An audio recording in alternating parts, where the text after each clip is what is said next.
My lord, an audio file was received by one Inquisitor Hector Tyrus, file name On the Prisoners. Shall I play the audio? Of course, my lord. The Emperor protects. It is not often that an Inquisitor is ordered by one who would be above them.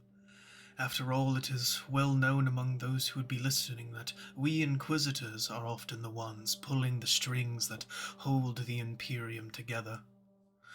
Though, when the time comes and even I must be humbled, this is when I know my work must be thorough.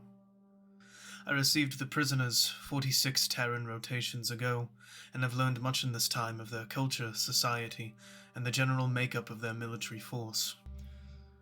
The information I now hold is vast, and was taken in part through both their mouths and minds, working together to make some sort of story. Though I will begin this log by explaining what was on the surface before I began my interrogations. A vast majority of those who were sent to me had nearly identical features, barring personal choices such as hair colors, tattoos, and anything else one could think of to differentiate themselves from one another. In addition, they were each filed under two separate names, a strand of numbers prefaced by a CT designation, and then another that, through some prying, seemed to be a nickname they gave to one another rather than one given at birth. How such clearly undisciplined soldiers had given any of the Emperor's finest any trouble would confound one, for sure. Though after some prying, it seems these soldiers are a product of intense training from birth. It seems that this galactic republic they serve doesn't conscript nor tithe their soldiers. Rather, they clone them from the genetics of what I could gather is some sort of famous bounty hunter. This would explain much of the context behind their clear capability in the field, without any of the indoctrination given to our own Imperial Guard. Though, of course, I'd take a half-trained nitwit over a heretic any day. At least when the nitwit shoots me in the back, it'll be an accident, and poorly aimed for that matter. More on the Republic and cloned army in a separate file, once I've had more time to peer deeper into their minds. Earlier I had mentioned most of the prisoners were identical cloned soldiers. There are two exceptions to this rule, one of which was openly some sort of naval admiralty, and the other of which, well, more on the second exception later. The admiral is, or more descriptively was, an older human male by the name of Jorah Tharik. He is what gave me a vast majority of my current information on their galactic republic until the stresses of flipping through his mind had broken him beyond repair. There was a certain terror polluting his mind, something I didn't get so much from the cloned soldiers who seemed desensitized to a good many things.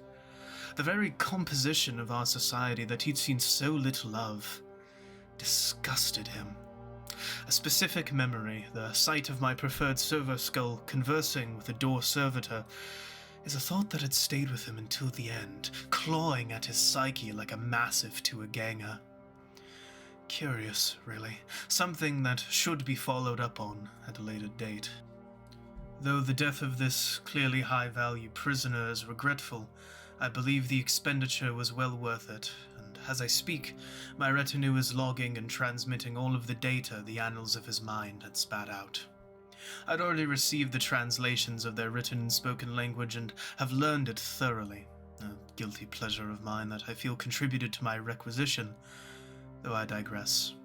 The data has been translated into both High and Low Gothic and will be transmitted as such.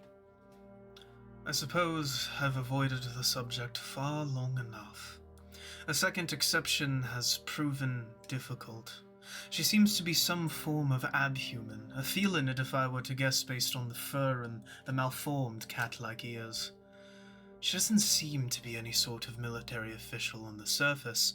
She hasn't the build nor the conviction of a warrior. Despite this, the cloned soldiers referred to her as a general. One had even managed to wound one of my stormtroopers, seemingly for the hope that he'd opened to her an avenue of escape.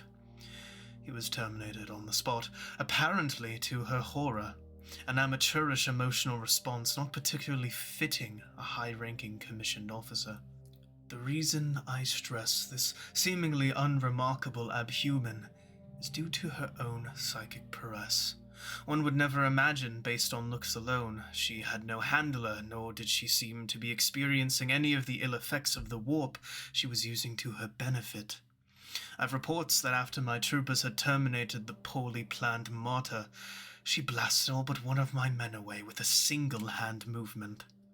She then proceeded to warp reality around the lungs of the still-standing trooper, crushing them over the few seconds it took to sedate her. All of this, and not a single nosebleed, headache, nor even a bulging vein.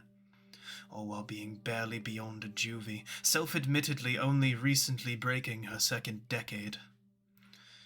Those of you who do not bear the gift may not understand, but these sort of things take focus, discipline, years and many augments to properly manage without killing oneself or worse. And she does it with the same casuality of an experienced Eldar. I plan on looking deeper into this one's mind, though so far it has proven difficult to make much progress without overdoing it entirely and leaving her brain dead like the Admiral. For now, I will compartmentalize what I have and make ready for my in-depth analysis of this Republic, as has been asked of me. If possible, I wish to requisition perhaps more of these prisoners, and more so to send one of them back. Of course, this is not out of my goodwill. Rather, my Chaldeus assassin will be taking the persona of their returning prisoner. These cloned soldiers are loyal to a fault, and would never suspect one of their own to be in fact working for their enemy. Obviously, I have not been given much information than that of what the prisoners have given me and the translations of a tech marine. In fact, I was not even aware of the existence of the secondary galaxy these heretics come from. Take this assassin not only as a strategic suggestion, but as an offer of my full cooperation and insistence of involvement in these matters. I am of the mind that one must know their enemy to defeat them, and whoever has asked my services surely has seen my work on Xenoist renegades, their motivations, and how to root them out. God Emperor is my witness, this will be given equal, if not greater vigor.